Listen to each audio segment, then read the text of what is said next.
The variable resistor be set such that the bridge is balanced. एक Wheatstone bridge का setup दिया हुआ है, अपने को वेरिएबल रजिस्टर याद है कल बताया था, जिसकी रेजिस्टेंस की वैल्यू हम लोग क्या कर सकते हैं, चेंज कर। तो उसने पूछा है वेरिएबल रजिस्टर को कितना रखना चाहिए ताकि ब्रिज क्या हो जाए, बैलेंस हो जाए। The bridge is balance. फिर से पढ़ो, at what value would the variable resistor be set such that the bridge is balance. तो सबसे पहले तो व्हीटस्टोन ब्रिज का सेटअप हम लोग यहाँ पर बना लेते हैं जो डायग्राम में दिया हुआ है। अगर आप लोग ध्यान से देखोगे, यहाँ पे एक रेजिस्टेंस है, क्या वैल्यू है इसकी बेटा, 1.36 किलो ओम, करेक्ट है। इसको नाम क्या दिया उसने, P। फिर एक दूसरा रेजिस्टेंस है, बात मत करो जो भी बात कर रहे हैं, इसके ऊपर एरो बनाया, एरो याद है, एरो रेजिस्टेंस पे एरो आया मतलब वेरिएबल रजिस्टर, यही है अपना वेरिएबल रजिस्टर जिसको उसने नाम क्या दिया है, Q। और इसी Q का अपने को क्या करना है बेटा, वैल्यू निकालना है। ठीक है, आगे बढ़ो। यहाँ पर एक रेजिस्टेंस दिया है, कितनी वैल्यू है उसकी, 300 ओहम। नाम क्या दिया उसको कुछ नाम नहीं दिया है, हम लोग ले लेते हैं R।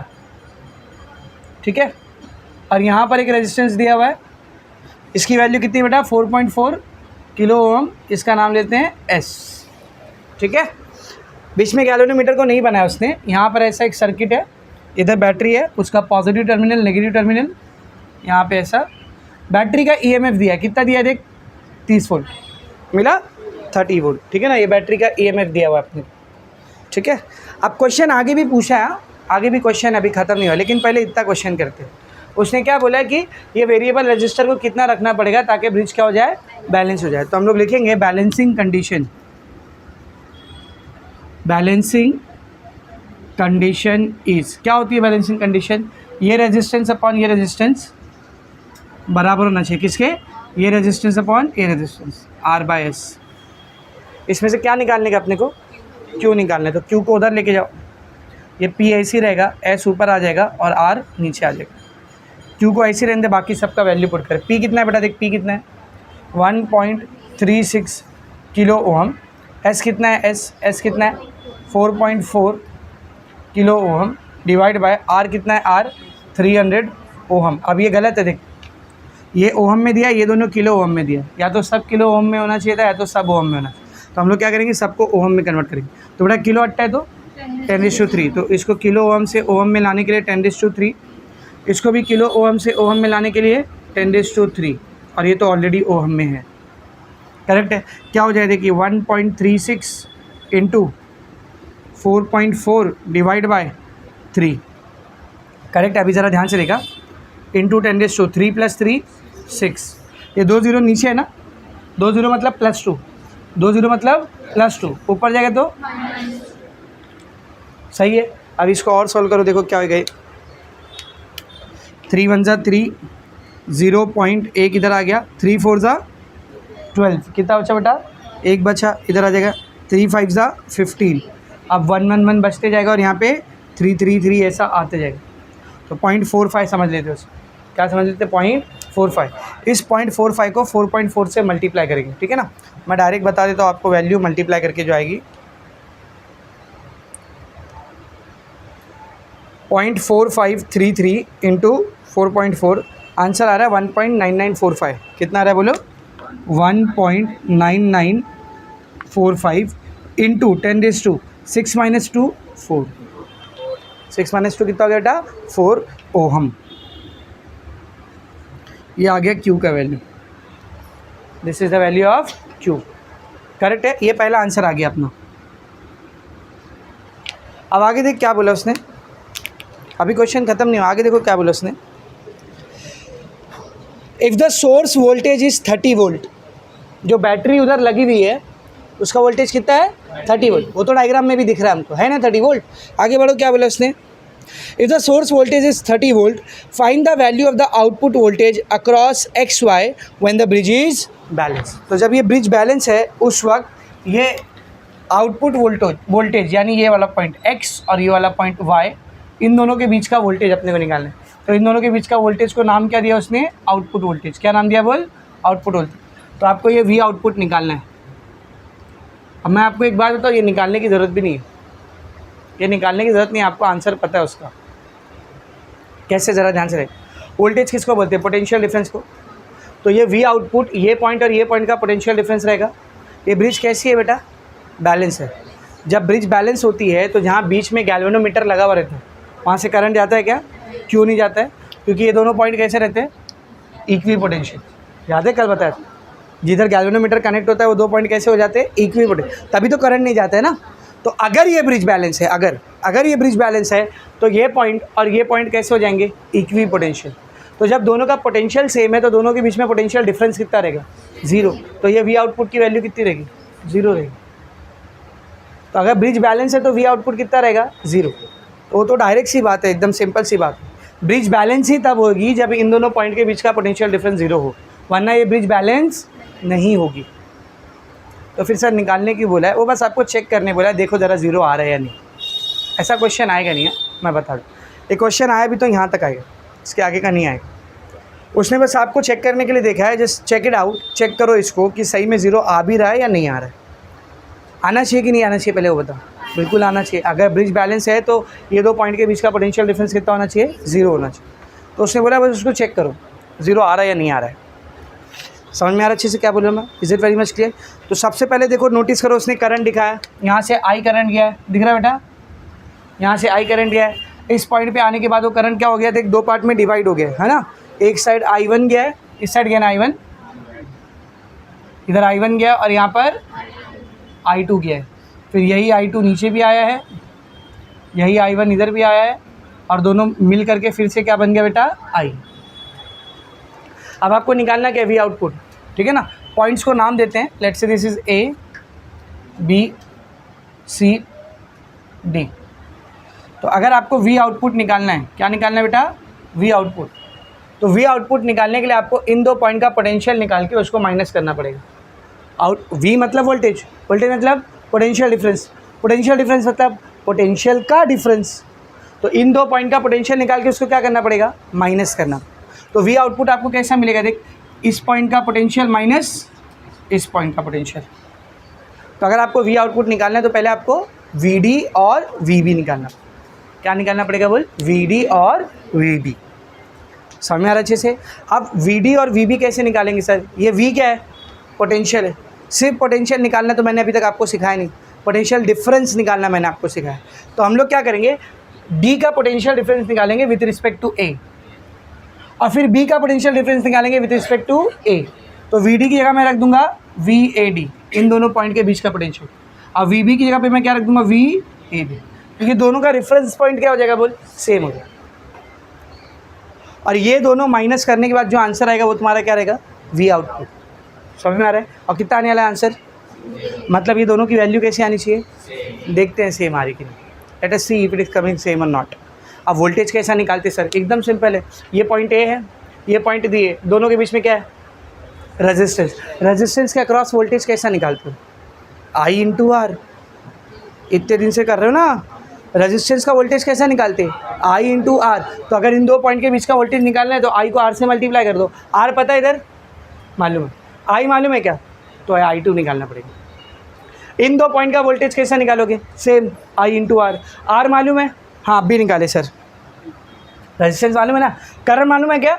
तो पहले करंट। तो सबसे पहले अपने को ये I1 I2 निकालना पड़ेगा, उसके बाद ही कुछ हो सकता है। पहले I1 I2 निकालना पड़ेगा। समझ में आ रहा अच्छे से? अब ज़रा मेरे को एक बात बताना बेटा, बैटरी का कुछ ध्यान से सुना, बैटरी का कुछ इंटरनल रेजिस्टेंस दिया है? दिया या नहीं दिया? नहीं दिया। मतलब हम लोग ऐसा मान के चलेंगे कि इसका जो EMF है पूरा का पूरा सर्किट को प्रोवाइड करें। EMF कितना है इसका? 30 वोल्ट। मतलब इस सर्किट को कितना दे रही है बेटा? 30 वोल्ट। ये पॉजिटिव टर्मिनल A से कनेक्टेड है, ये नेगेटिव टर्मिनल C से कनेक्टेड। तो बता A और C के बीच का टोटल वोल्टेज कितना रहेगा? 30 वोल्ट ही रहेगा। सही है ना? A और C के बीच का टोटल वोल्टेज कितना रहेगा? 30 वोल्ट ही रहेगा। क्यों 30 वोल्ट रहेगा समझा ना? क्योंकि बैटरी का कुछ इंटरनल रेजिस्टेंस नहीं, अगर होता तो कम हो जाता। तो पॉइंट A बैटरी के पॉजिटिव से कनेक्टेड है, पॉइंट C बैटरी के नेगेटिव से कनेक्टेड है। तो इन दो पॉइंट के बीच का जो पोटेंशियल डिफरेंस रहेगा वही पोटेंशियल डिफरेंस इन दो के बीच का भी, क्योंकि बीच में कहीं भी मुझे रेजिस्टेंस दिखाई नहीं दे, और रेजिस्टेंस नहीं है मतलब पोटेंशियल गिरेगा क्या? नहीं गिरेगा। तो जितना इन दो पॉइंट के बीच का पोटेंशियल है उतना ही ये दो पॉइंट के बीच में भी क्या होना चाहिए? रहना चाहिए। तो A और C के बीच का पोटेंशियल कितना रहेगा बोल? 30 वोल्ट। ये मुझे मालूम है। अब सबसे पहले मुझे I1 I2 निकालना है। तो मैं क्या कर रहा हूँ? सबसे पहले दो रेजिस्टेंस निकाल लूँ। रेजिस्टेंस ऑफ ब्रांच, कौन सी ब्रांच, ध्यान से देख, ए बी सी, इस पूरी ब्रांच का रेजिस्टेंस निकालो, इस पूरी ब्रांच का रेजिस्टेंस निकालो। कितने रेजिस्टेंस लगे हुए इधर, 2। कैसे कनेक्टेड है, सीरीज या पैरेलल, सीरीज़ में, सेम करंट जा रहा है ना, तो कैसे कनेक्टेड है, सीरीज़ में। कैसे निकालते हैं सीरीज़ का टोटल रेजिस्टेंस, ऐड करके। तो पहला रेजिस्टेंस कौन है इधर, क्यू, और दूसरा कौन है बेटा, एस। क्यू का वैल्यू कितना है देख, 1.9945 इंटू 10⁴ प्लस एस की वैल्यू कितनी है, 4.4 किलो है ना, तो किलो हटेगा तो 10⁵ करेक्ट है। कितना बन जाएगा देख, ज़रा ध्यान से देखना बेटा, इसको मैं 19.945 कर दूंगा तो चलेगा क्या, 19.945, पॉइंट एक नंबर आगे लिया ना, आगे मतलब -1, तो 4 में -1 करोगे तो कितना आएगा, 4 में -1 करोगे +3 ना, अरे नहीं समझा करे, पॉइंट को एक नंबर आगे लिया, आगे मतलब नेगेटिव, एक नंबर आगे लिया ना, तो -1 पावर आएगा। उधर पहले से कितना पावर है, 4, उसमें -1 पावर करो 3, ऐसा क्योंकि अब तक आपको समझ जाना चाहिए। दोनों जगह 10⁵ आ गया, क्या करेंगे, अंदर क्या बच गया, 19.945 प्लस 4.4, ऐड कर देते इसको, यहाँ पर आगे कुछ नहीं मतलब 0 0 है, 5 और 0 5, 4 और 0 4, 9 और 4 13 का 3 कैरी गया 1, 9 और 1 10, 10 और 4 14 का 4 कैरी गया 1, 1 और 1 2, 3 नंबर के बाद पॉइंट, 24.345 करेक्ट है, 24.345 इंटू 10⁵। ये मेरे को क्या है बेटा बोल, ABC ब्रांच का टोटल रेजिस्टेंस, ABC ब्रांच का टोटल रेजिस्टेंस। अब मैं निकालता हूँ ADC ब्रांच का टोटल रेजिस्टेंस, क्या रहेगा बोल, क्या रहेगा, 2 रेजिस्टेंस उधर भी है, कैसे कनेक्टेड है, सीरीज में, ऐड कर दो, क्या आएगा बोल, P प्लस R, P कितना है बेटा, 1.36 इंटू 10⁵ प्लस R कितना है, 300, R कितना बोल, 300। एक ज़रा ध्यान से देखना, इसको मैं क्या कर रहा हूँ, मालूम ये 1.36 को ऐसे ही रख रहा हूँ, ये 10⁵ को भी ऐसे ही रख रहा हूँ, इसमें जो पॉइंट है ना, पॉइंट इसको 3 नंबर पीछे ले रहा हूँ, कितना नंबर, 3 नंबर पीछे, क्या बन जाएगा ये 0.3। अब पॉइंट जितना नंबर पीछे लेते उतना पॉजिटिव पावर आता है, पीछे पॉजिटिव, याद है ना, पॉइंट 3 नंबर पीछे लिए, क्या आएगा बेटा, 10 का पावर +3, दोनों में क्या कॉमन है, +3, तो 1.36 प्लस 0.3, आगे कुछ नहीं मतलब 0, ऐड कर दो, 6 6 1, ये क्या मिल गया मेरे को बोल, RADC। अब हम सबको मालूम है बेटा वोल्टेज का फॉर्मूला क्या होता है बोल, वोल्टेज का फॉर्मूला क्या होता है, I × R। तो अगर मैं VAC की बात कर रहा हूँ, किसकी बात कर रहा हूँ, VAC, मतलब A और C पॉइंट के बीच का वोल्टेज, तो ये कैसा निकालेंगे, करंट और रेजिस्टेंस लेकर के। तो A और C के बीच में 2 ब्रांच दिख रही है, एक ये वाली ब्रांच है और एक ये वाली ब्रांच, तो दोनों ब्रांच को यूज़ करके फॉर्मूला बनाओ, चलो जल्दी जल्दी, दोनों ब्रांच को यूज़ करके फॉर्मूला बनाओ। पहले ये वाली ब्रांच को यूज़ करके बनाते हैं, VAC, इस ब्रांच से करंट कितना जा रहा है बोल, I1, तो I की जगह क्या आएगा, I1। इस ब्रांच का रेजिस्टेंस हमने क्या लिए हैं, RABC। अब ये वाली ब्रांच की मदद से फॉर्मूला बना, I की जगह क्या आएगा बोल, ये ब्रांच से करंट कितना आ रहा है, I2। ये वाली ब्रांच का रेजिस्टेंस कितना लिए थे हमने, RADC। यहाँ से I1 को अकेला कर, सर VAC ऐसी रहेगा, डिवाइड बाय RABC। यहाँ से I2 को अकेला कर, सर VAC ऐसी रहेगा, RADC।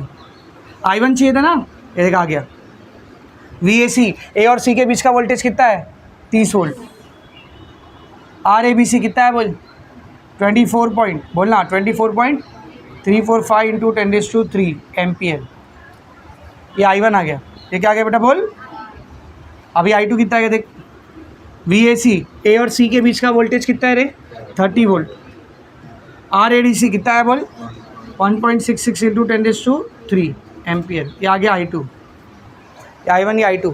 क्यों निकाले थे I1 I2, ताकि VAD और VAB निकाल सके।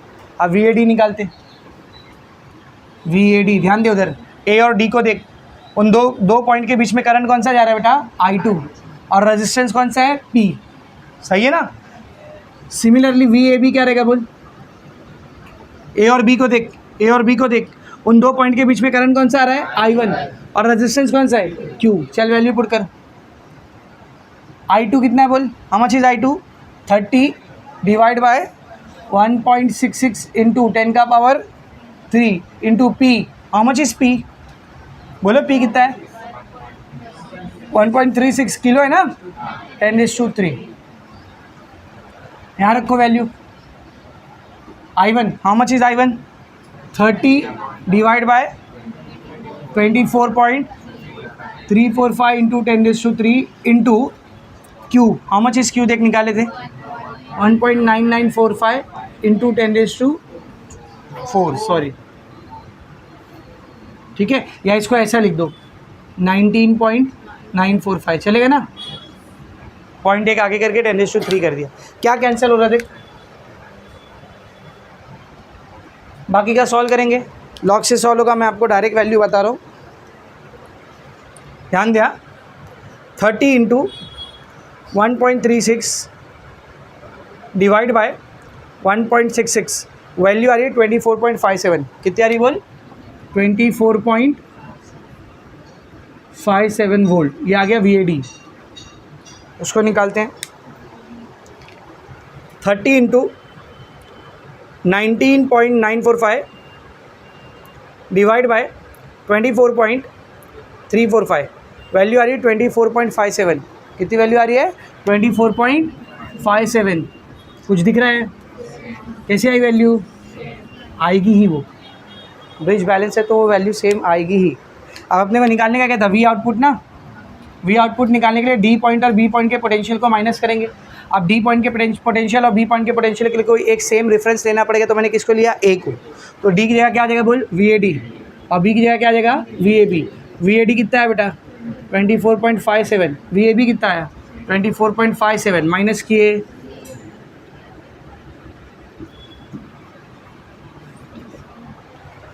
समझा अच्छे से। मैं फिर से बोल दूँ, इस न्यूमेरिकल का ये वाला पार्ट आने का चांसेस नहीं है, नसीब अच्छी रहेगी तो फिर कुछ बोल नहीं सकते, ऐसे चांस नहीं है, क्योंकि हम सबको पता है अगर ब्रिज बैलेंस है, ब्रिज बैलेंस ही एक कंडीशन में होती है जब ये दो पॉइंट कैसे हो जाए बेटा, इक्वी पोटेंशियल, और अगर ये दो पॉइंट इक्वी पोटेंशियल है तो उन दोनों के बीच का पोटेंशियल डिफरेंस कितना आएगा, 0 है, तो इधर वोल्टेज 0 रहने वाला है, वो हम सबको मालूम है, तो आंसर 0 ही आने वाला है। तो इतनी ऑब्वियस चीज़ कोई पूछेगा क्या, लेकिन अगर आ गया, तुम्हारी नसीब बहुत अच्छी रही, आ गया तो ऐसे करना है, समझ में आ रहा है। हाँ, यहाँ तक के आने का ज़्यादा चांस है कि ब्रिज बैलेंस है, ये वाले रेजिस्टेंस की वैल्यू पता लगाओ कितनी, वेरी मच क्लियर। ये व्हीटस्टोन ब्रिज का एक न्यूमेरिकल आपको दिया था, वो हो गया। अब हम लोग मेन टॉपिक स्टार्ट करेंगे, that is application of Wheatstone bridge, जो कि हम लोग को क्या पढ़ना है बेटा, मीटर ब्रिज। मीटर ब्रिज जो कि व्हीटस्टोन ब्रिज का ही एक एप्लीकेशन है, जो आप फिजिक्स के लैब में प्रैक्टिकल में भी करते हो। मैं पूरा समझाता हूँ आपको क्या है, ठीक है ना, इसको लिखो फिर वो करते हैं।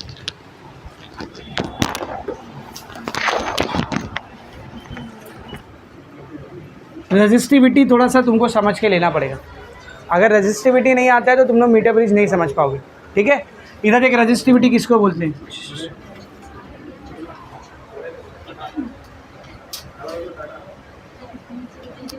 मत रुला बोरला, लेके बैठना उधर पीछे, हाँ तो फिर लेके जा ईमान,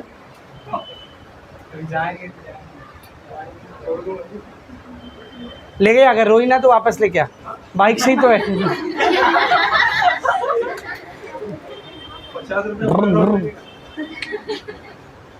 लेके आने तो याद रखूंगा, फिर मैं बाद में काम आएगा, देख याद रख। ऐसा छोटे भाई बहनों का दिल इतना सा होता है, मुर्गी लोग की तरह दिल रहता है इतना सा, हम लोग बड़े भाई बहन ऐसा बड़े दिल के रहते हैं। मेरे कपड़े मेरे को ढीले आ रहे, इसके कपड़े मेरे को परफेक्ट आ रहे, मैं इसको बोला तेरे 2-3 कपड़े मेरे को दे दे, बोलता हाथ नहीं लगाना सीधा हाथ नहीं लगाना। अरे तुम लोग की जनरेशन ही लाकर है एकदम। जा भाई जा, तू नज़रों से उतर गया मेरे, जा तू मेरे नज़रों से उतर गया है, बाइकाट है अभी तू आजकल। जा लेके जा, रोएगी तो वापस लेके जा। हाँ लेके आपके आएगा तो पैसा दूंगा कसम से, इसकी कसम। नहीं अभी सेकेंड टर्न मारेगा ना तो दूंगा, कसम से दूंगा।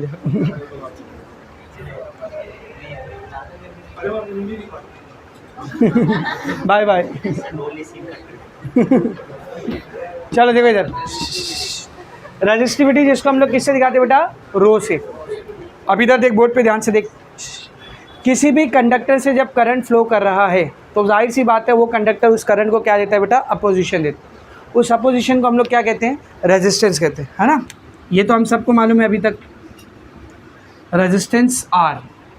लाइक अगर मेरे पास एक वायर है, इस वायर में से करंट फ्लो कर रहा है आई, ठीक है ना, तो इस वायर में इस करंट को जो अपोजिशन फेस करना पड़ेगा, फील करना पड़ेगा, उस अपोजिशन का नाम ही क्या है बेटा, रेजिस्टेंस। अब एकदम सिंपल सा फंडा है, रेजिस्टेंस जितना ज़्यादा रहेगा करंट का फ्लो उतना कम रहेगा, और रेजिस्टेंस जितना कम रहेगा करंट का फ्लो उतना ज़्यादा रहेगा। यानी वायर से कितना करंट बहने वाला है या नहीं बहने वाला है, ये कहीं ना कहीं किस पर डिपेंड करता है बोल, रेजिस्टेंस पर। लेकिन इसके साथ एक मसला है, यही सेम वायर है, मैं वायर को चेंज नहीं कर रहा, मटेरियल चेंज नहीं कर रहा हूँ, मटेरियल सेम है, यही सेम वायर है, मैं इसका लेंथ बढ़ा देता हूँ। क्या कर देते बेटा, लेंथ बढ़ा देता हूँ, मतलब इसका लेंथ समझ यहाँ से इतना कर दिया, तो आप क्या नोटिस करोगे मालूम, लेंथ चेंज करने से रेजिस्टेंस चेंज हो जाएगा, लेंथ चेंज करने से रेजिस्टेंस क्या हो जाएगा बोल, चेंज हो जाएगा। पहले कम रेजिस्टेंस लग रहा था, अब ज़्यादा रेजिस्टेंस लगने लगेगा। या फिर मैं क्या करता हूँ, लेंथ को सेम रखता हूँ, इसका डायमीटर बढ़ा देता हूँ, वायर अभी भी सेम है, मटेरियल सेम, सब कुछ सेम, क्या कर दे रहा हूँ, उसका डायमीटर यानी वायर को थोड़ा चौड़ा कर दे रहा, ऐसा कर दे रहा हूँ। तो अब आप क्या नोटिस करोगे, रेजिस्टेंस फिर से चेंज हो जाएगा, रेजिस्टेंस की वैल्यू कम हो जाएगी। इसका मतलब अगर मैंने आपको ये वायर दिया है और बता रहा है इसका रेजिस्टेंस 10 ओहम है, तो इसका क्या मतलब है, इसका रेजिस्टेंस 10 ओहम ही रहेगा, नहीं। जैसे ही आपने इसको चेंज कर दिया, इसकी फ़िज़िकल प्रॉपर्टीज़ चेंज कर दी, मतलब लेंथ बदल दिया, डायमीटर वगैरह चेंज कर दिया, फ़ौरन इसका रेजिस्टेंस क्या हो जाएगा बोल, चेंज हो जाएगा। इसका मतलब एक मटेरियल के लिए हम लोग पूरी तरीके से रेजिस्टेंस पर डिपेंड कर सकते हैं क्या, नहीं, कुछ तो और नया निकालना पड़ेगा जो उस मटेरियल के लिए फ़िक्स हो। आप लेंथ बढ़ाओ कम करो, डायमीटर बढ़ाओ कम करो, कुछ भी करो, जब तक मटेरियल चेंज नहीं हो रहा उसकी वैल्यू क्या होनी चाहिए, फिक्स होना चाहिए, कुछ तो नया निकालना पड़ेगा। तो जो कुछ तो नया हम लोग निकालते हैं उसका नाम क्या बेटा, रेजिस्टिविटी। रेजिस्टेंस से ज़्यादा अच्छा निकालना क्या है बेटा, रेजिस्टिविटी। इवन आपको मैं बता दूं आपकी नॉलेज के लिए, रेजिस्टिविटी का दूसरा नाम ही क्या है मालूम, स्पेसिफिक रेजिस्टेंस। रेजिस्टिविटी का दूसरा नाम ही क्या है, स्पेसिफिक रेजिस्टेंस, मतलब स्पेसिफिकली इस वायर का रेजिस्टेंस। अब आप उसका लेंथ बढ़ा करो कम करो, डायमीटर ज़्यादा करो कम करो, जब तक वायर यही है, यही स्पेसिफिक वायर है, तब तक उसका रेजिस्टेंस इतना ही रहेगा। ये रेजिस्टिविटी अपने को बताती है, समझ में आ रहा है। तो रेजिस्टेंस से एक स्टेप आगे जाते हैं तो हमारी पिक्चर में क्या आता है बेटा, रेजिस्टिविटी। सर कैसे निकाला जाता है रेजिस्टिविटी, एकदम सिंपल है। लोग फिजिसिस्ट लोगों ने ये चीज़ नोटिस की कि हर वायर का जो रेजिस्टेंस होता है वो उसके लेंथ को डायरेक्टली प्रोपोर्शनल होता है। वायर का रेजिस्टेंस लेंथ को क्या होता है बेटा, डायरेक्टली प्रोपोर्शनल। मतलब क्या इसका बताओ, लेंथ बढ़ेगा तो रेजिस्टेंस बढ़ेगा, लेंथ घटेगा तो रेजिस्टेंस घटेगा, एकदम सिंपल सी बात है। जितना लंबा वायर आप लोगे रेजिस्टेंस उतना ज़्यादा है, जितना छोटा वायर लोगे रेजिस्टेंस उतना कम है। यहाँ तक एकदम अच्छे से समझा, यहाँ तक एकदम अच्छे से समझ में आया। और ये सिंपल सी बात है ना यार, लंबा वायर है, करंट को ज़्यादा रास्ता तय करना है तो पूरे रास्ते में उसको अपोजिशन भी कैसा फील होगा, ज़्यादा फील होगा। छोटा वायर है, करंट को कम रास्ता कवर करना है तो कम रास्ता है तो उसको कम रास्ते में अपोजिशन भी कैसा फील करना पड़ेगा, कम फील करना पड़ेगा। तो ये तो एकदम कॉमन सेंस की बात है। रेजिस्टेंस लेंथ को कैसा प्रोपोर्शनल होता है, डायरेक्टली। दूसरी चीज़ जो हम लोग नोटिस करते हैं वो ये है कि रेजिस्टेंस एरिया को इन्वर्सली प्रोपोर्शनल रहता है। वायर के क्रॉस सेक्शनल एरिया को कैसा रहता है बेटा, इन्वर्सली प्रोपोर्शनल। ये भी एकदम सिंपल सी बात है। अगर क्रॉस सेक्शनल एरिया कम है मतलब करंट को बहने के लिए जगह कम है, जगह कम है तो अपोजिशन कैसी रहेगी, ज़्यादा रहेगी ना। तो जगह कम, अपोजिशन ज़्यादा, मतलब रेजिस्टेंस ज़्यादा। तो एरिया कम है तो रेजिस्टेंस ज़्यादा। ज़्यादा मोटा वायर है, एरिया ज़्यादा है, करंट को बहने के लिए स्पेस कैसा है, ज़्यादा है, तो उसको अपोजिशन कैसा फील करना पड़ेगा, कम फील करना पड़ेगा। यानी एरिया ज़्यादा रहेगा तो रेजिस्टेंस क्या रहेगा, कम रहेगा। तो ये दो एकदम कॉमन सेंस की बात है कि किसी भी वायर का रेजिस्टेंस उसके लेंथ को कैसा होता है बेटा, डायरेक्टली प्रोपोर्शनल, लेकिन एरिया को कैसा होता है, इन्वर्सली प्रोपोर्शनल। अब अगर मैं इन दोनों चीज़ों को कंबाइन कर दूँ, कंबाइन करके लिखूँ तो कैसे आएगा बोल, आर की जगह पे एक बार आर आ जाएगा, प्रोपोर्शनल प्रोपोर्शनल की जगह पे प्रोपोर्शनल, ऊपर क्या आएगा बोल एल, नीचे क्या आएगा बोल ए। अब रूल होता है जब भी प्रोपोर्शनैलिटी की साइन हटती है क्या आता है बोल, इज इक्वल्स टू के साथ क्या आता है बेटा, एक कांस्टेंट आता है। तो जैसे ही ये प्रोपोर्शनैलिटी की साइन हटेगी, R is equals to L by A, यहाँ पर एक कांस्टेंट आता है और इसी कांस्टेंट का नाम है रेजिस्टिविटी। इसी कांस्टेंट का नाम क्या बेटा, रेजिस्टिविटी। तो यहाँ पर जो रो है ये असल में तो कांस्टेंट ऑफ प्रोपोर्शनैलिटी है, असल में तो ये कांस्टेंट ऑफ प्रोपोर्शनैलिटी है, लेकिन हम लोग इसका नाम क्या रखते हैं बेटा, रेजिस्टिविटी। समझा अच्छे से।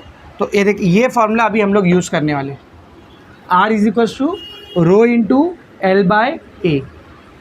समझ में आ रहा है अच्छे से। हाँ, अगर आपको स्पेसिफिकली रेजिस्टिविटी का फॉर्मूला निकालना है तो क्या आएगा बोल, ये रो को अकेला कर दे, ये ए इधर आ जाएगा, आर ए बाय, ये रेजिस्टिविटी का फॉर्मूला है।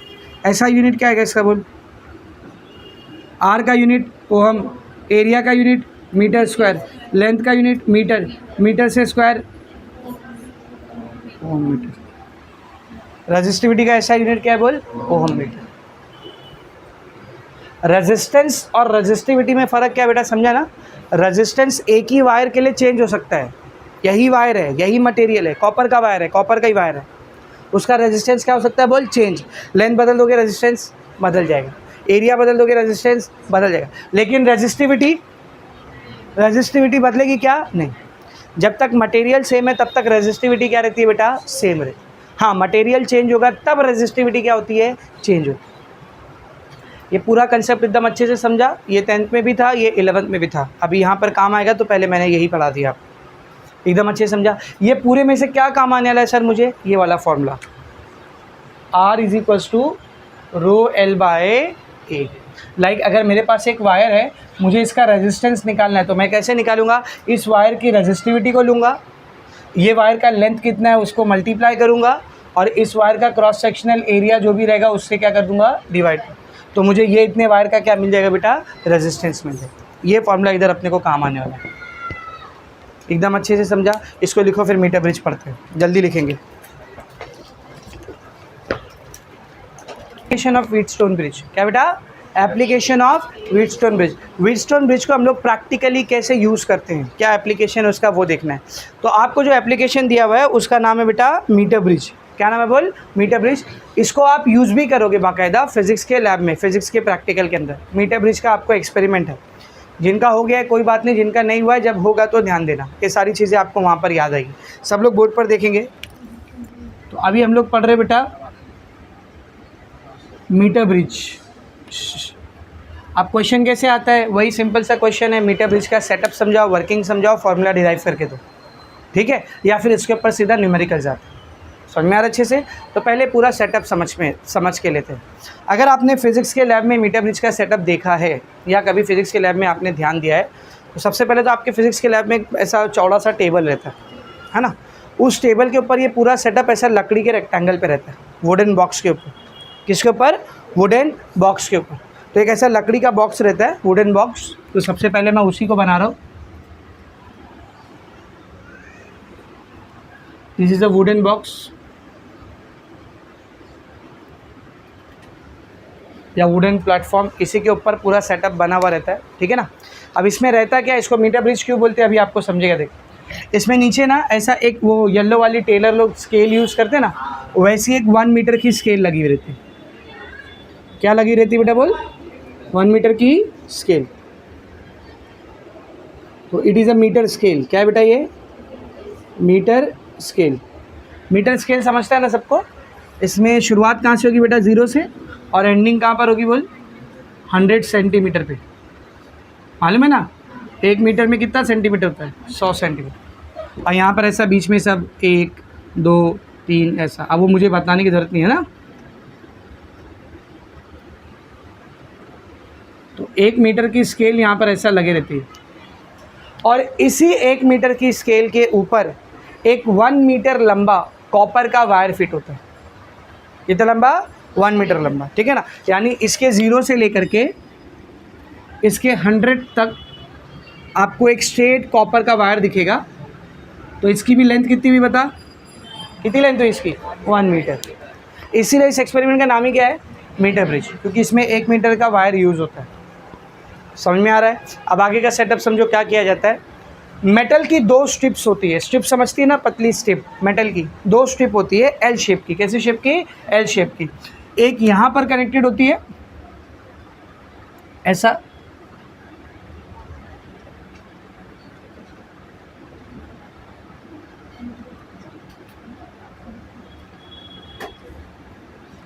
एक यहाँ पर कनेक्टेड होती है। तो हम लोग क्या करते हैं मालूम, इस एल शेप की स्ट्रिप को इधर रखते हैं और ये वाले पॉइंट पे इसको ऐसा शोल्डरिंग कर देते। शोल्डरिंग पता है सबको, वो घड़ी वाले लोग करते थे, शोल्डरिंग करते, घड़ी वाले लोग करते हैं और ये इलेक्ट्रिक वाले लोग करते हैं, मोबाइल वाले लोग करते हैं। वो सिल्वर कलर की वायर रहती है ना, उसको हीट करके चिपका देते हैं, ठीक है ना। तो यहाँ पे ऐसा इसको ऐसा समझो, इसको फिक्स कर दिया जाता है। तो एक एल शेप की स्ट्रिप ये साइड रहती है, एक एल शेप की स्ट्रिप अपोजिट साइड पर यहाँ पर रहती है। तो ऐसा एल शेप की दो मेटालिक स्ट्रिप ये सेटअप में आपको दिखाई देगी। यहाँ तक समझा बेटा? यहाँ तक सबको समझ में अच्छे से? अभी यही सब एक्सप्लेनेशन में भी लिखना है, ध्यान से समझो। तो 1 मीटर लंबी स्केल थी, उस पर 1 मीटर लंबा कॉपर का वायर था, 2 एल शेप की मेटालिक स्ट्रिप है जो दोनों वायर के एंड पॉइंट पर कनेक्टेड है। समझ में आ रहा है? एक और मेटल की स्ट्रिप होती है जिसको सेंट्रल स्ट्रिप बोलते हैं। क्या बोलते हैं बेटा? Central strip. ये इन दोनों एल शेप की स्ट्रिप्स के बीच में कनेक्टेड होती है। ये central strip. What is this? Central strip, ठीक है ना।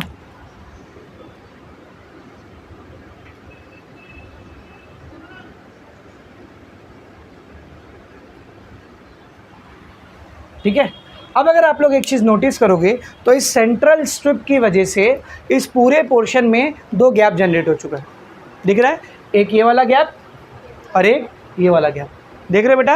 अब जरा ध्यान से देख, ये वाला गैप लेफ्ट साइड पर आया और ये वाला गैप राइट साइड पर आया, तो इसको बोलते हैं लेफ्ट गैप। इसको क्या बोलते हैं बोल? Left gap of the metre bridge. आपकी टेक्स्ट बुक में शॉर्ट में उसने LG लिखा है, तो LG का फुल फॉर्म लेफ्ट गैप। और इसको बोलते हैं right gap of metre bridge, वहाँ पे उसने RG लिखा है। लेफ्ट गैप राइट गैप क्या होता है एकदम अच्छे से समझ में आया बेटा?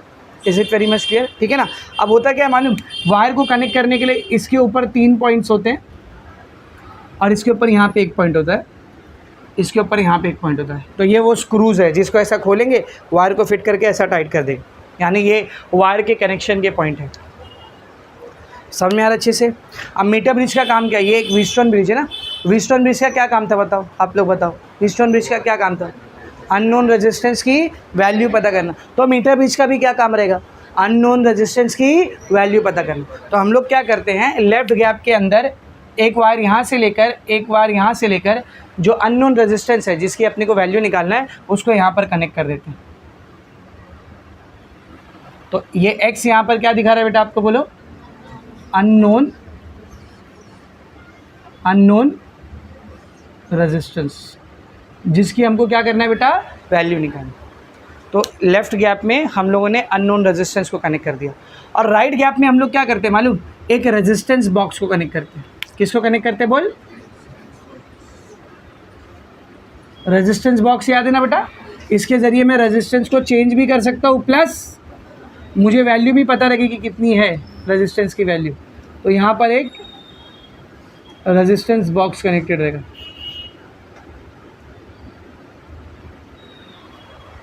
यहाँ तक का सेटअप सबको एकदम अच्छे से समझा? कोई डाउट है इसमें? नहीं ना? पक्का? आगे देखेंगे। ये वाला जो पॉइंट दिख रहा है बेटा, इधर से एक स्क्रू को खोल के एक वायर को टाइट करके और लेंगे हम लोग, और इस वायर को कनेक्ट करेंगे, एक बैटरी लेंगे उसके पॉजिटिव टर्मिनल से। किससे? पॉजिटिव टर्मिनल से। और फिर बैटरी के नेगेटिव टर्मिनल से एक वायर निकालेंगे। बैटरी ऐसा दिखते हैं ना, तो पॉजिटिव टर्मिनल पे खोल के ये वाला वायर लगा दिया, नेगेटिव टर्मिनल पे एक दूसरा वायर लगाया और इसको कनेक्ट कर दिया एक की से। किससे बेटा? स्विच ऑन ऑफ करने के लिए की भी चाहिए ना, तो ये वो की है। So this is your battery of EMF epsilon and this is your की नेम्ड K। और यहाँ पर ये जो दूसरा वाला पॉइंट है इसको एक रियोस्टाट के थ्रू कनेक्ट कर दिया था। किसके थ्रू कनेक्ट कर दिया था बोल? रियोस्टाट। रियोस्टाट याद है ना? ये भी वेरिएबल रेजिस्टेंस होता है, पर इससे हम लोग सिर्फ रेजिस्टेंस को चेंज कर सकते हैं, वैल्यू निकाल सकते हैं क्या उसकी? नहीं। ठीक है ना। इस वाले पॉइंट को मैं नाम दे देता हूँ बेटा A, इस पॉइंट को मैंने नाम दे दिया A और ये वाले पॉइंट को मैंने नाम दे दिया B। ठीक है। तो इमेजिन कर पा रहे ना, ऐसा पूरा सेटअप रखा था मेरे सामने। इस साइड का ऊपर का L शेप के स्ट्रिप का स्क्रू खोल करके एक वायर लगाया, इस साइड का स्क्रू खोल करके एक वायर लगाया, इन दोनों वायर के बीच में जो मेरा अननोन रेजिस्टेंस है उसको टाइट कर दिया। सेम यहाँ के दोनों स्क्रू से वायर निकाला और उसमें क्या कनेक्ट किया? मेरा रेजिस्टेंस बॉक्स कनेक्ट किया। सही है।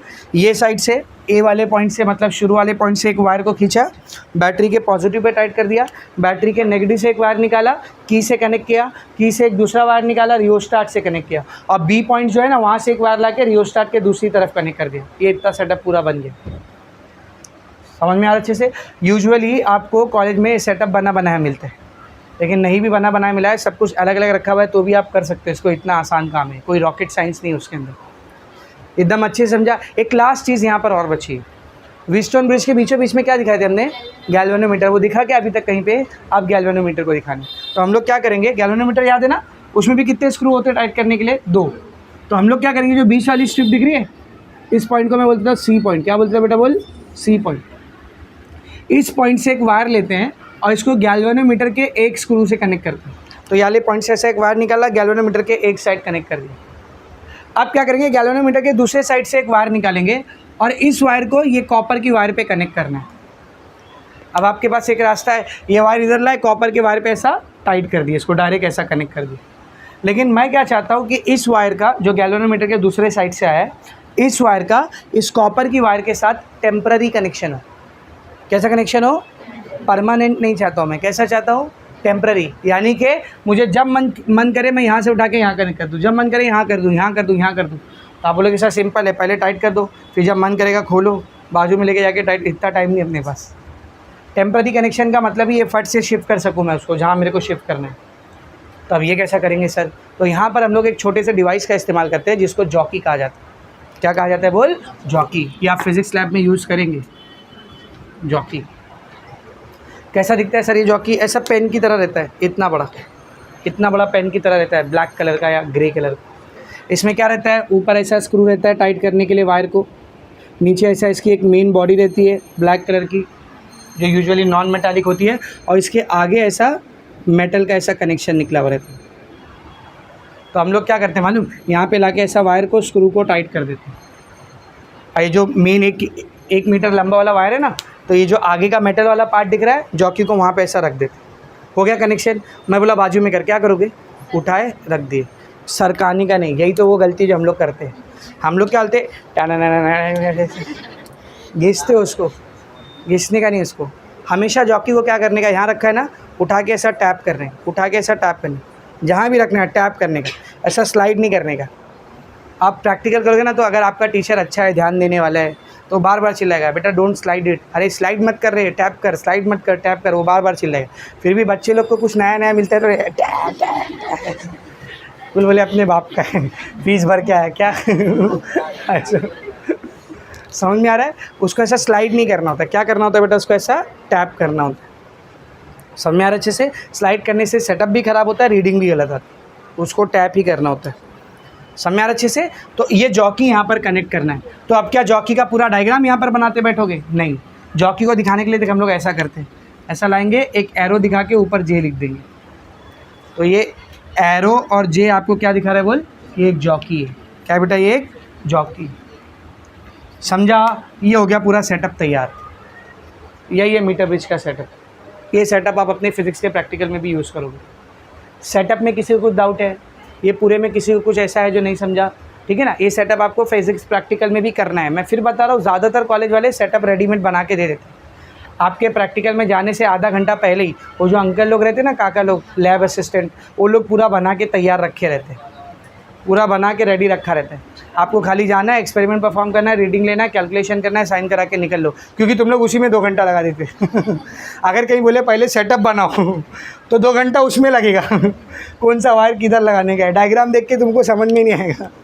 बोले वो काका याला वायर इधर लगा, अरे कैसा येड़ा है रे, डायग्राम देखना इसीलिए उन लोग आपसे नहीं करवाते ये काम, वो लोग खुद करके दे देते हैं।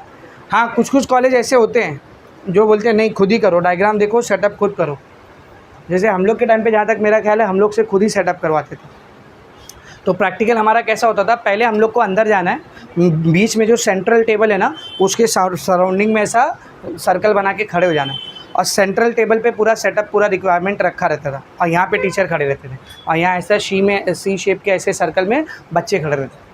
तो मैडम पूरा बोलते थे यहाँ ध्यान दो और देखो मैं कैसा करूँ, पूरा सेटअप करके मैडम दिखाते थे, पूरा एक्सपेरिमेंट करके मैडम दिखाते थे, रीडिंग लेके मैडम दिखाते थे, और फिर बोर्ड के ऊपर कैलकुलेशन करके दिखाते थे। समझ गया सबको? चलो 4-4 के ग्रुप में अपने अपने टेबल पे जाके अब खुद से करो, सेटअप भी खुद से करो, रीडिंग भी खुद से लो, कैलकुलेशन भी खुद से करो और आंसर ला के दिखाओ। और फिर मैडम ऐसा कुर्सी पे बैठ जाते थे, फिर सूरज पश्चिम से निकले या उत्तर से निकले या दक्षिण, मैडम उठ नहीं सकते, तुमको करके दिखाना है। इसीलिए बोले कि जब मैं खड़ी हूँ, मैं बता रही हूँ, तो पूरा ध्यान मेरे तरफ। लिटरली हमारे मैडम तो ऐसे ही थे, when I am standing I am explaining, तुम्हारा सबका आँख कान दिमाग सब कुछ यहाँ रहना चाहिए, यहाँ पे जिंदा खड़े रहो, समझ के लो। एक बार मैं कुर्सी पे चले गए, उसके बाद कोई पूछा मैडम ये मर जाए तो मैं नहीं आ रही, जब समझा रही थी तब क्या कर रहा था समझ में आ रहा है अच्छे से? तो हमारे टाइम पे ऐसा होता था, लेकिन अभी के टाइम पे कैसा, ऐसा बच्चे लोग को बोल खड़ा करेंगे ना तो लोग खड़े तो रहेंगे, नीचे से तो मैडम लोग भी परेशान हो जाते हैं, ओ मैडम देखो मेरा कपड़ा खींच रहा है you two get outside of the clap, चलो बाहर जाओ। ये दो को भगाए वो दो कुछ कांड करे ये एक को भगाए वो एक कुछ, ऐसे एंटिक बच्चे आ रहे हैं ना आज के टाइम पे कि उन लोग बोलते हैं अल्लाह रहम करे, सेटअप बना के रखो, समझाओ और करो फटाफट और निकलो, भागो यहाँ से कुछ नहीं मेहनत करो आगे लेने का। समझ में आ रहा है? तो सब तुम्हारी देन है कि जो टीचर लोग थोड़े आलसी होते जा रहे, बोले इन लोग के पीछे मेहनत करके कुछ मतलब नहीं है कि नहीं? सेटअप समझा रहे पूरे सबको? अभी थोड़ा इसके बारे में लिखते हैं, जो डायग्राम बनाया वही लिखते हैं, ठीक है ना? तो इन अ मीटर ब्रिज सेटअप, ध्यान से देखा, in a meter bridge setup there is a 1 meter scale fitted on a wooden box। सबसे पहले डायग्राम में क्या बनाया था मैंने? यही बनाया था ना, वुडन बॉक्स के ऊपर एक 1 मीटर की स्केल। फिर क्या बनाया था मैंने, बोलो? 1 मीटर स्केल के ऊपर एक 1 मीटर लंबा copper wire, a 1 meter long copper wire, नाम क्या रखे हमने उसका? AB। वायर का नाम क्या दिया हम लोग, देखना, AB is fitted on the scale. इसको कहाँ पे फिट किया बोल? स्केल। इसके बाद क्या बनाया था मैंने वायर के बाद? L शेप की 2 मेटालिक स्ट्रिप है ना, 2 metallic L-shaped strips are connected on points A and B। L shape की स्ट्रिप के बाद क्या बनाया था मैंने, बोलो? Central strip. A central strip is present between 2 L-shaped strips। Correct है? अब ये सेंट्रल स्ट्रिप के आने की वजह से क्या हो जाता है बताओ? बीच में 2 गैप बनते हैं, क्या बोलते हैं उसको? Left gap and right gap, which creates left and right gap. इसकी कसम खा के बोलता हूँ, मैं घर से रट्टा मार के नहीं आया, जो डायग्राम बनाए उसी को लिख रहे। तो अल्लाह, ये सुन रहे, अल्लाह के वास्ते ये सब लिखने का तुम लोग क्या करते हो मालूम? सीधा डायग्राम बनाने का और सीधा फॉर्मूले पे जंप करने का और 3 लाइन में आंसर ला के बढ़ जाने का और फिर उम्मीद करने का कि टीचर पूरे मार्क्स दे देंगे। ये सब लिखना होता है और ये कोई रट्टा मारने की चीज़ है क्या? डायग्राम समझ के बनाया ना, जो बनाते गए उसी को लिखते जाओ, जो बनाते गए हो उसी को लिखते जाओ बनाने के बाद, उसमें कोई रट्टा मारने की चीज़ है। इससे तुम लोग ना पता नहीं क्यों मन चुराते हो। डायग्राम बना दिया ना, बहुत बड़ा एहसान कर दिया मैं तुम्हारे ऊपर। अभी मैं फॉर्मूला लिखूंगा, मार्क्स देने का दो, वरना तेल लेने जाओ। ऐसा टीचर लोग को हुल में लेते तुम लोग। ये सब लिखने का थोड़ा इस पर मार्क्स होता है, 3 मार्क्स का 4 मार्क्स का क्वेश्चन है, तो कुछ रहेगा तो मार्क्स मिलेगा। समझ में आ रहा है अच्छे से? खैर, बीच की सेंट्रल स्ट्रिप बता दिए, लेफ्ट गैप राइट गैप बता दिए। इसके बाद क्या किए थे हमने? लेफ्ट गैप के अंदर अननोन रेजिस्टेंस कनेक्ट किए थे और राइट गैप में रेजिस्टेंस बॉक्स। तो हम लोग क्या लिखेंगे? एन अननोन रेजिस्टेंस, ध्यान से देखा, an unknown resistance is connected across, कौन सा gap? Left gap. Unknown resistance को कहाँ कनेक्ट किया बोल? Across left gap. And right gap में क्या कनेक्ट किए रे? A resistance box is connected in right gap. यहाँ तक ठीक. इसके बाद क्या बनाया था बताओ मैंने, इसके बाद क्या बनाया था बोल, ये पूरा तो बनाया था ना, तो या तो ये पूरे को दिखा दो या फिर पहले गैल्वेनोमीटर का बता दो फिर इधर आओ, यहाँ का ऊपर का पूरा कर लो फिर इधर आओ. चलेगा, पहले गैल्वेनोमीटर को बताते हैं. ठीक है, सेंट्रल स्ट्रिप पर जो सी पॉइंट है वहाँ से गैल्वेनोमीटर कनेक्ट किया और गैल्वेनोमीटर का दूसरा पॉइंट किससे कनेक्ट किया बोले, एक जॉकी से. क्यों यूज़ कर रहा हूँ मैं जॉकी, ताकि एक टेम्पररी कनेक्शन स्टैब्लिश हो सके. कैसा कनेक्शन इस्टेब्लिश हो सके, टेम्पररी कनेक्शन. तो इधर ध्यान से देखो, हाँ, point C on the central strip is connected to the galvanometer. Correct है. पॉइंट सी जो है सेंट्रल स्ट्रिप के ऊपर वो किससे कनेक्ट होता है, गैल्वेनोमीटर, और वो आगे किससे कनेक्टेड रहता है, जॉकी से, which is further connected to बोल जॉकी जे. जॉकी का नाम क्या रखा मैंने, J, to establish temporary connection with copper wire. यहाँ तक ठीक, कोई डाउट. अभी ये वाले पार्ट पर आओ. पॉइंट ए को किससे कनेक्ट किया, बैटरी के पॉजिटिव से. Point A is connected to बोलो positive terminal of the battery of EMF epsilon. Point O को एक बैटरी जिसका ईएमएफ एप्सिलॉन है उसके पॉजिटिव टर्मिनल से कनेक्ट किए. ठीक है ना. And negative terminal is connected to point B. Negative terminal किससे कनेक्टेड है देख, पॉइंट बी से, वाया बीच में कौन कौन आया बोल, की और रियोस्टाट, वाया की के एंड रियोस्टाट RH. पूरा डायग्राम जो बना है एक लिख दिया 2 पैराग्राफ में. कितना सिंपल काम है. मैं फिर बोल रहा हूँ, इसको पूरे को रट्टा मारने की ज़रूरत नहीं. आप अपने ओन वर्ड्स में लिखो और सही लिखो, क्या बनाया है वो लिखो. समझ में आ रहा है अच्छे से, is it very much clear. तो ये हो गया अपना सेटअप का डायग्राम और उसका एक्सप्लेनेशन. अब हमको क्या देखना है बेटा, वर्किंग, कैसे यूज़ किया जाता है इसको. तो जिस अननोन रेजिस्टेंस को आपको निकालना था उसको आपने कहाँ कनेक्ट कर दिया बेटा, बोल कहाँ कनेक्ट कर दिया आपने, लेफ्ट गैप में. और रेजिस्टेंस बॉक्स को कहाँ कनेक्ट किया आपने, राइट गैप में. अब सबसे पहले हम लोग कनेक्शन को चेक करते कि सही है कि नहीं. तो कनेक्शन कैसे किया जाता है मालूम, ये जो जॉकी है ना इसको ये साइड रखते, जॉकी को ये साइड रखते और गैल्वेनोमीटर की सुई देखते, समझो राइट साइड पे जा रही. तो जब आपने जॉकी ये साइड रखा ना तो गैल्वेनोमीटर की सुई लेफ्ट साइड पर जाना चाहिए. अगर ऐसा हो रहा है मतलब आपका सेटअप सही है. नहीं हो रहा है, ये रियोस्टाट से रेजिस्टेंस को चेंज करो. इसका यही काम होता है, बस इसका यही काम. और ये पूरा जो अभी बताया ये यहाँ पे लिखने की ज़रूरत नहीं है, ये एक्सपेरिमेंट का पार्ट है. जब एक्सपेरिमेंट करोगे वहाँ पर ध्यान देना. इसका पूरा सेटअप शुरू करने से पहले, एक्सपेरिमेंट शुरू करने से पहले आपके टीचर बोलेंगे इसको यहाँ रख के गैल्वेनोमीटर की सुई देखो किस साइड गई, इसको यहाँ रखो, सुई कहाँ जाना चाहिए, उल्टी साइड जाना चाहिए. अगर जा रही है मतलब सेटअप कैसा है, सही है. नहीं जा रही है मतलब सेटअप में दिक्कत है, आपको ये रियोस्टाट क्या करना पड़ेगा, थोड़ा एडजस्ट करना पड़ेगा. समझ में आ रहा है. अब यहाँ से एक्सपेरिमेंट स्टार्ट होता है. सर क्या होता है एक्सपेरिमेंट, धीरे धीरे अलग अलग पॉइंट पर ऐसा जॉकी को टैप कर, अलग अलग पॉइंट पे. कब तक टैप करना है मालूम, जब तक एक ऐसा पॉइंट ना मिल जाए जहाँ पर गैल्वेनोमीटर की सुई में ज़ीरो डिफ्लेक्शन हो. क्या बोला समझा. अलग अलग पॉइंट पे वायर पे ऐसा जॉकी को टैप करेंगे, टैप करेंगे, टैप करेंगे, टैप करेंगे, ऐसा एकदम रैंडमली. ठीक है ना. तो जिस पॉइंट पर जा करके गैल्वेनोमीटर की सुई ज़ीरो पे रुकी हुई है वो अपना मेन पॉइंट रहेगा. क्या बोलते हैं उसका भी बताते हैं. सर कितना टाइम लग जाएगा ना ढूंढने, नहीं रे. ऐसा आए एक पर्टिकुलर पॉइंट आया जहाँ पे गैल्वेनोमीटर की सुई ज़ीरो पे नहीं है लेकिन ज़ीरो के करीब में, मतलब उधर ही कहीं आसपास में ज़ीरो रहेगा ना. नहीं समझा.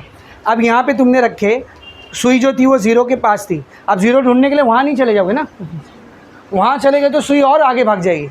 यहाँ पे कहीं सुई ज़ीरो के आसपास है, चाहे इस साइड चाहे इस साइड, ज़ीरो के आसपास है, तो आप उसी उतने एरिया में ढूंढोगे तो आपको ज़ीरो क्या हो जाएगा बेटा, मिल जाए. बहुत आराम से मिलता है. ऐसा ऐसा ढूंढने का जहाँ पे जिस एरिया में जीरो के करीब करीब सुई है ना, उधर ही 3-4 बार रखोगे जीरो मिल जाएगा।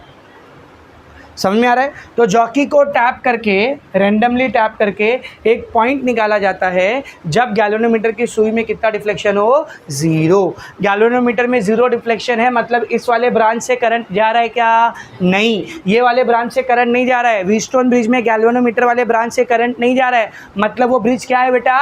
बैलेंस है। जिस टाइम पर आपने जॉकी की मदद से जीरो पॉइंट वाला पॉइंट ढूंढ लिया, मतलब वो टाइम पे ब्रिज क्या रहेगी बेटा? बैलेंस रहेगी। इसीलिए उस पॉइंट को बोला जाता है बैलेंस पॉइंट या फिर नल पॉइंट। क्या कहा जाता है बोल? बैलेंस पॉइंट या फिर नल पॉइंट। बैलेंस पॉइंट क्यों बोलते हैं समझा ना? क्योंकि उसी पॉइंट पर ये ब्रिज क्या हो गई है? बैलेंस। नल पॉइंट इसलिए बोलते हैं, नल का मतलब होता है जीरो। उस पॉइंट पर गैल्वेनोमीटर में नल डिफ्लेक्शन है, जीरो डिफ्लेक्शन है, इसलिए उसका नाम क्या बोल? नल पॉइंट या फिर जीरो पॉइंट। और इस पॉइंट को मैं नाम दे देता हूँ डी। नल पॉइंट को मैंने क्या नाम दे दिया बेटा? बोल, डी नाम दे दिया। तो अब ये पूरा यहाँ पर लिखते हैं, जॉकी इज टैब्ड। ये वर्ड बहुत इंपॉर्टेंट है, तुम लोग और कुछ मत लिखना, पुट, स्लाइड, ऐसा नहीं। क्या लिखेंगे? टैब। जॉकी को क्या करना है बेटा? टैप करना है। Jockey is tapped on the wire till a point is reach, जब तक एक पॉइंट नहीं मिल जाता हमको, where galvanometer shows zero deflection. Galvanometer में कितना डिफ्लेक्शन आ रहा है? जीरो। ऐसा सुई उसकी एग्जैक्ट जीरो पे है ना? And this point is called, बोल, दिस पॉइंट इज कॉल्ड, क्या कहलाता है ये पॉइंट? बैलेंस पॉइंट और नल पॉइंट, जिसको हम लोग यहाँ पर किससे दिखा रहे हैं? डी से। एंड द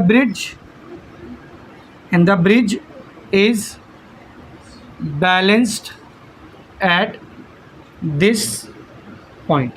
इस पॉइंट पर ब्रिज क्या हो गई बेटा? बैलेंस हो गई।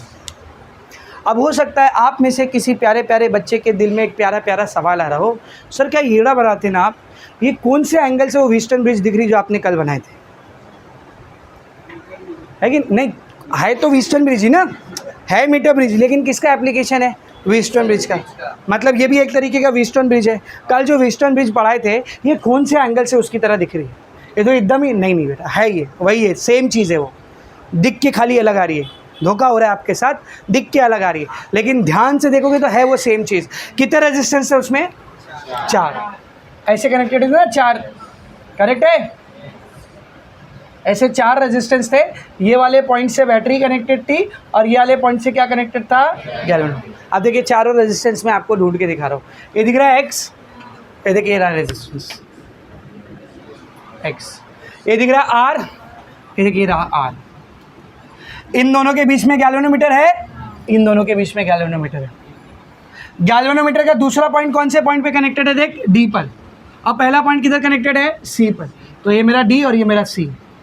बैटरी के दोनों टर्मिनल किससे कनेक्टेड है? बोल, ए और बी से। ये रहा ए, ये रहा बी। सर ये दो कहाँ है ना बेटा? हर वायर का कुछ ना कुछ क्या होता है? रेजिस्टेंस। तो ये ए से लेकर डी तक का जो इतना बड़ा वायर दिख रहा है, इसका रेजिस्टेंस नहीं रहेगा क्या? रहेगा ना। तो इस वायर के रेजिस्टेंस को मैं बोल देता हूँ आर ए डी। क्या बोल देता? बोल, आर। ये इतने वायर का रेजिस्टेंस है। तो वहाँ पर कौन है? बोल, ये डी से लेकर बी तक के वायर का रेजिस्टेंस क्या लिखेंगे? इसको आर डी बी। अब बोल, है दोनों सेम? है, ये भी एक व्हीटस्टोन ब्रिज, खाली बनावट उसकी अलग दिख रही है, सेम व्हीटस्टोन ब्रिज। 4 रेजिस्टेंस कहाँ पर है समझा ना? बता कहाँ पर है? बोल, अननोन रेजिस्टेंस, रेजिस्टेंस बॉक्स, ये इतने वायर का रेजिस्टेंस, ये इतने वायर का रेजिस्टेंस, आर ए डी और आर डी बी है 4 रेजिस्टेंस। लेकिन सर अभी भी बात हजम नहीं हो रही है। आपने बोले थे 4 में से एक अननोन होता है, 3 नोन होता है। यहाँ पर एक अननोन है, ये नोन है, ये दोनों। मसला हो गया ना सर? मसला हो गया ना? तो इन दोनों रेजिस्टेंस के साथ अभी हम लोग थोड़ी सी हरकत करने वाले, ताकि वो भी नोन हो जाए। इसीलिए मैंने आपको रेजिस्टिविटी का टॉपिक पढ़ाया। समझ में आ रहा अच्छे से? तो सब लोग बोर्ड पर देखेंगे। Using balancing condition, using balancing condition of Wheatstone bridge.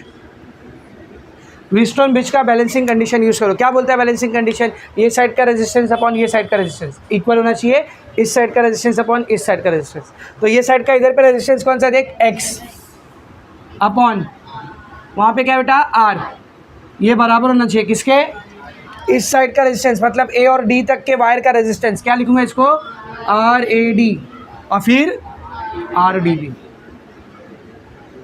इसको बोलते हैं इक्वेशन नंबर 1। यहाँ पे लिखेंगे आर ए डी कौन है, resistance of wire, resistance of wire A D, और आर डी बी कौन है, बोल बोल, resistance of wire D B. I hope सबको एकदम अच्छे से समझा। अब इसमें अननोन कौन है बेटा, एक्स। ये आर मालूम है या नहीं, मालूम है ना, रेजिस्टेंस बॉक्स है, हमको पता है कितना रेजिस्टेंस रखा है हमने वहाँ पर। ये दोनों पता है क्या, नहीं, तो ये दोनों के लिए मैं कुछ काम कर रहा हूँ। सब लोग ध्यान से देखना बेटा, आपको इतने वायर का रेजिस्टेंस नहीं पता है लेकिन लेंथ मालूम है। क्या मालूम है, कैसे मालूम है, लेंथ नापने के लिए तो नीचे स्केल लगा है समझ रहा है, समझिए पॉइंट यहाँ पे मिला है 30 पे, किधर पे मिला है 30 पे, मतलब यहाँ से लेके यहाँ तक का कितना है 30 सेंटीमीटर, और यहाँ से यहाँ तक का 70 सेंटीमीटर। समझ आ रहा है, तो ये लेंथ हमको मालूम है या नहीं मालूम। तो इधर ध्यान से देख, यहाँ से लेके यहाँ तक के लेंथ को मैं बोलता हूँ एलेक्स। क्या बोल देता, बोल एलेक्स। और यहाँ से लेकर के यहाँ तक के लेंथ को मैं बोल देता हूँ एल आर। तो एक्स के साइड वाला लेंथ एलेक्स, आर के साइड वाला लेंथ एल आर। और ये लेंथ आपको कहाँ से मालूम है रे, स्केल से, स्केल लगी हुई ना नीचे, वहाँ से वो लेंथ आपको मालूम है। तो रीडिंग देखनी होती है, यहाँ पे कितना है 35.5, तो इसको 100 में से माइनस करेंगे तो ये बचा हुआ रहेगा। समझा रे, कुछ समझा। तो अब मैं क्या कर रहा हूँ मालूम, इन दोनों की जगह एल एक्स और एल आर को कैसे तो भी लेके आ रहा हूँ। अब कैसे लाऊंगा, तो उसी के लिए मैंने आपको रेजिस्टिविटी का फॉर्मूला दिया था अभी। क्या फॉर्मूला था रेजिस्टिविटी का, बताओ।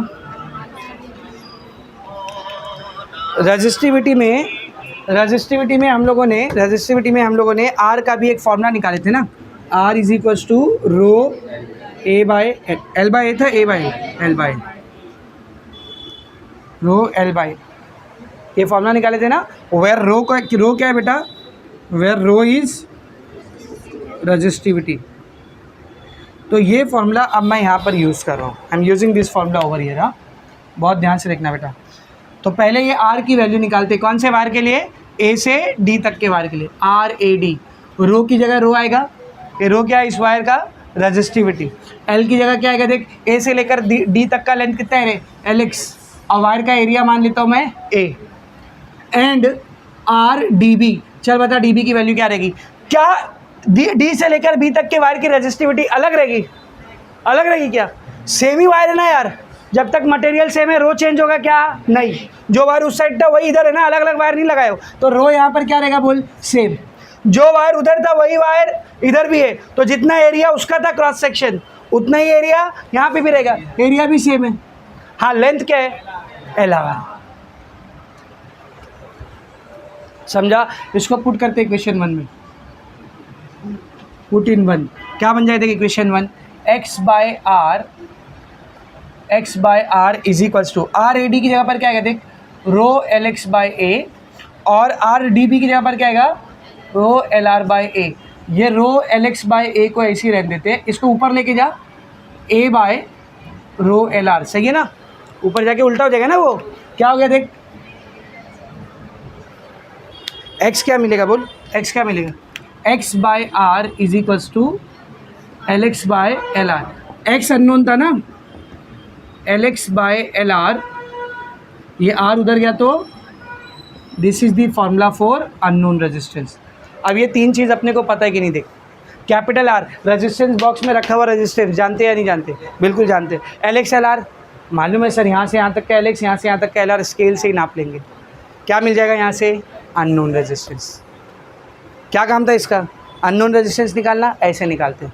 इस साइड अननोन रेजिस्टेंस लगाओ, यहाँ रेजिस्टेंस बॉक्स लगाओ, जॉकी को टैप करो, 0 पॉइंट निकालो, एल एक्स नापो, एल आर नापो, एल एक्स एल आर को डिवाइड करो, उसको आर से मल्टीप्लाई कर दो, क्या मिल जाएगा, एक्स मिल जाएगा। This is the complete setup of metre bridge. देखो लास्ट में यही फॉर्मूला निकाल के दिया आपको, X is equals to L X by L are.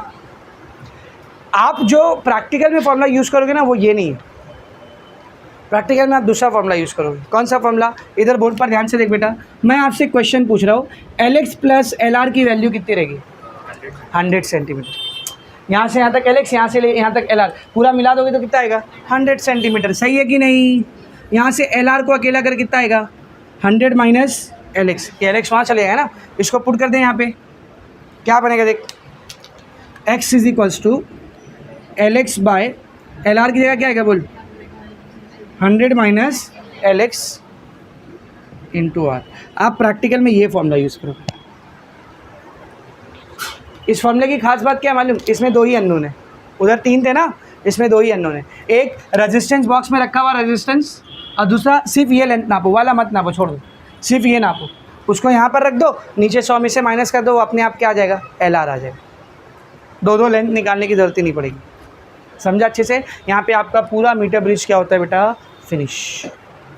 I hope सबको समझा होगा। अब आगे कुछ टॉपिक्स दिए हुए देखो, रिमेंबर दिस मिला, रिमेंबर दिस मिला बेटा। पहला क्या लिखा है देख, सोर्सेस ऑफ एरर्स। जब हम लोग ये एक्सपेरिमेंट करते हैं, मीटर ब्रिज का एक्सपेरिमेंट करते हैं, एरर किस किस वजह से आता है वो बता रहा है। तो कभी कभी 1 मार्क्स का डायरेक्ट यही क्वेश्चन पूछ लेता है, write down the sources of error in the metre bridge experiment. Metre bridge experiment में एरर का सोर्सेज बताओ। 1 या 2 मार्क्स के लिए कभी कभी ऐसे ही पूछ लेता है। क्या क्या है सोर्सेस ऑफ एरर। पहला देख, the cross section of the wire may not be uniform. ऐसा हो सकता है कि यहाँ से लेके वहाँ तक के वायर का पूरा क्रॉस सेक्शनल एरिया एक जैसा ना हो, कहीं पे वायर पतला हो, कहीं पे वायर मोटा हो। तो अगर ये हो जाएगा तो क्या ये ए सेम होगा, नहीं, तब ये फॉर्मूला वैलिड रहेगा क्या, नहीं रहेगा। फॉर्मूला वैलिड रहेगा क्या बोल, नहीं रहेगा।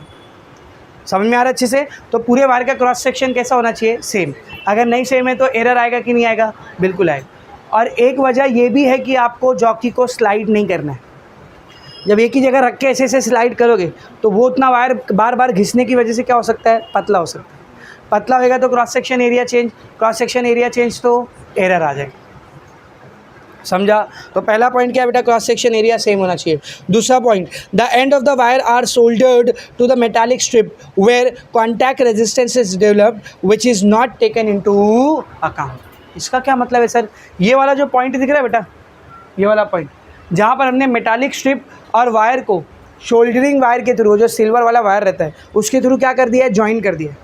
तो जब भी 2 या 2 से ज़्यादा मेटल आपस में कांटेक्ट में आती है ना, उधर पे एक एक्स्ट्रा रेजिस्टेंस प्रोड्यूस होता है जिसको कांटेक्ट रेजिस्टेंस बोलते हैं। क्या बोलते हैं, कांटेक्ट रेजिस्टेंस। तो यहाँ पे मेटल स्ट्रिप का एक वायर मेटल, वायर का दूसरा मेटल और सोल्डरिंग वायर का तीसरा मेटल, तीनों कांटेक्ट में आ रहा है। इधर पे क्या जनरेट होगा बोल, क्या जनरेट होगा, कांटेक्ट रेजिस्टेंस। यहाँ पे भी क्या जनरेट होगा, कांटेक्ट रेजिस्टेंस। पूरे पिक्चर में उसको कहीं कंसिडर किए क्या, नहीं। तो थोड़ा बहुत एरर उसकी वजह से भी आता है, क्योंकि हमने कांटेक्ट रेजिस्टेंस को क्या कर रखा है यहाँ पे, पूरी तरीके से इग्नोर कर दिया उसको पूरी तरीके, इसीलिए उसकी वजह से भी थोड़ा बहुत एरर अपने को आता है। तीसरा पॉइंट देख, the measurement of L x and L R may not be accurate. तुमको स्केल देखनी नहीं आती, तुम इतने बड़े जाहिल हो, तुम स्केल ही नहीं देख पा रहे हो। एल एक्स और एल आर की वैल्यू ही तुमने स्केल से सही नहीं निकाल पाई। वो 37 था, तुमको 34 दिख रहा है, 38 दिख रहा है। तो अगर आपने वैल्यू ही गलत नापी तो रीडिंग आंसर सही आएगा क्या, नहीं, एरर आएगा। तो कितने सोर्सेज ऑफ एरर दिया है, 3। पहला, वायर का area, cross section area uniform नहीं हो सकता है। दूसरा, कॉन्टैक्ट रेजिस्टेंस आता है जिसको हम लोग ध्यान में नहीं रखते, उसकी वजह से भी एरर आता है। तीसरा, आपने एल एक्स एल आर को बराबर मेजर ही नहीं किया। एक चौथा पॉइंट और ऐड कर सकते हो आप, jockey is slided instead of tapping. Jockey को टैप करने की वजह हमने क्या कर दिया, स्लाइड कर दिया। तो उसकी वजह से भी क्या आता है बेटा बोल, एरर आता है। उसकी वजह से भी क्या आता है बोल, एरर आता है। तो ये हो गया सोर्सेस ऑफ एरर। दूसरा पॉइंट क्या दिया देख, टू मिनिमाइज द एरर। अब एरर को कम से कम कैसे रखना है, ख़त्म तो नहीं कर सकते, पता है ना, किसी भी मेजरमेंट में आप एरर को 0 कर सकते हो क्या, नहीं, लेकिन मिनिमाइज़ कर सकते हो। तो एरर को मिनिमाइज़ कैसे करना है, ऊपर जो भी पॉइंट है वो काम मत करो। वायर का क्रॉस सेक्शन कैसे रखो, यूनिफॉर्म। जॉकी को स्लाइड करने की बजाय क्या करो, टैप करो। एल एक्स एल आर का मेजरमेंट बराबर से लो। ये सब तरीके से आप मिनिमाइज़ कर सकते हो एरर को। और भी कुछ मेथड दिया, देख क्या लिखा है। पहला, the value of R is so adjusted that the null point is obtain to the middle 1/3 of the wire between 34 centimetre and 66 centimetre. ये आर को ऐसे एडजस्ट करना है हमको, ये आर की वैल्यू इतनी रखनी है कि जो नल पॉइंट है ना वो मिडल 1/3 में आए। किधर आए, मिडल 1/3। मिडल 1/3 मतलब पूरे वायर को 3 पीस में बांट दे। 100 सेंटीमीटर का है, 33.3, 33.3, 33.3 ऐसा आएगा ना। तो यहाँ से यहाँ तक 33.3, यहाँ से यहाँ तक 33.3, यहाँ से यहाँ तक 33.3। तो ये 33 है और ये वाला जो दूसरा वाला 33 है, इसको बोलेंगे मिडल 1/3। 3 टुकड़ा किया तो मिडल वाला। तो कहाँ से कहाँ तक बोल रहा है वो, 34 से लेके 66 तक। तो रेजिस्टेंस बॉक्स को इतना रेजिस्टेंस देना है कि जो नल पॉइंट है वो कहाँ पर आए बोल, मिडल 1/3 में आए। मिडल 1/3 मतलब 34 सेंटीमीटर से 66 सेंटीमीटर के बीच में आए। 10 सेंटीमीटर पे आ रहा है मतलब एरर आने के ज़्यादा चांस रहेंगे। 80 सेंटीमीटर पे आ रहा है नल पॉइंट मतलब एरर आने के ज़्यादा चांसेस रहेंगे। सर ऐसा क्यों, ऐसा क्यों हो जाएगा सर? बेटा आप लेंथ को नाप रहे हो ना, लेंथ को नापने में क्या आएगा, एरर आएगा। लेंथ को नापने में थोड़ा बहुत तो एरर आएगा ना।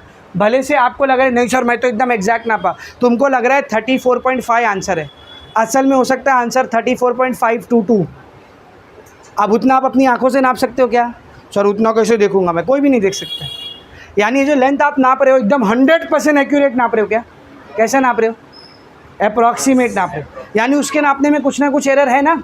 तो ज़रा ध्यान से सुन, अगर ये नल पॉइंट इधर कहीं पे आया तो LX को नापने में एरर क्या रहेगा, कम रहेगा, पर LR को नापने में एरर क्या रहेगा, ज़्यादा।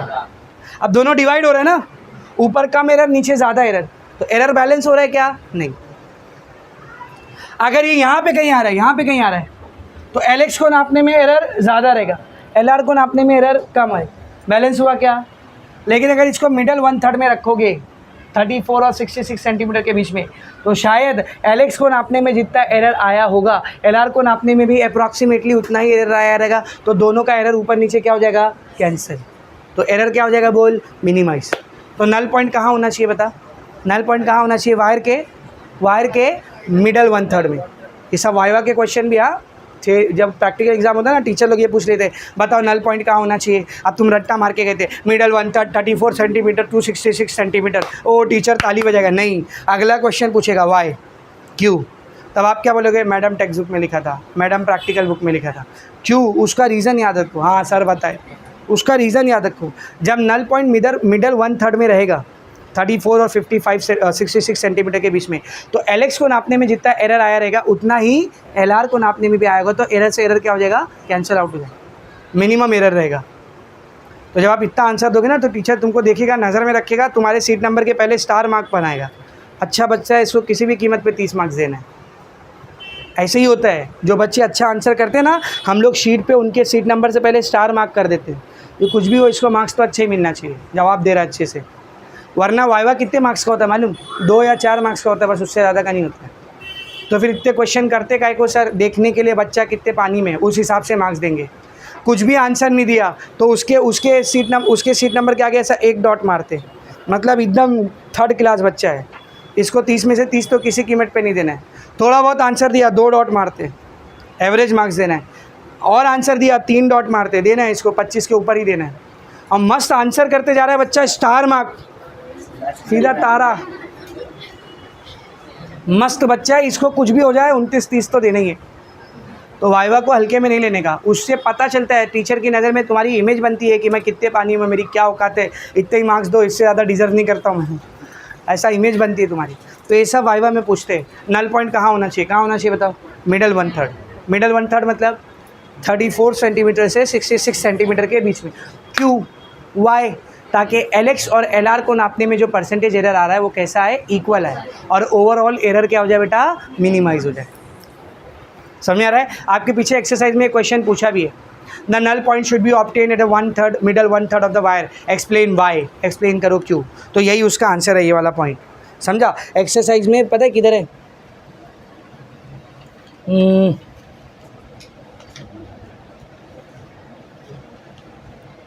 क्वेश्चन नंबर 5, क्वेश्चन नंबर 2 का 5। In a Wheatstone meter bridge experiment the null point is obtained in middle 1/3 portion of the wire, why is it recommended. क्यों रिकमेंड किया जाता है ऐसा, 1/3 पे क्यों रखना है, क्यों रखना है बेटा, समझा?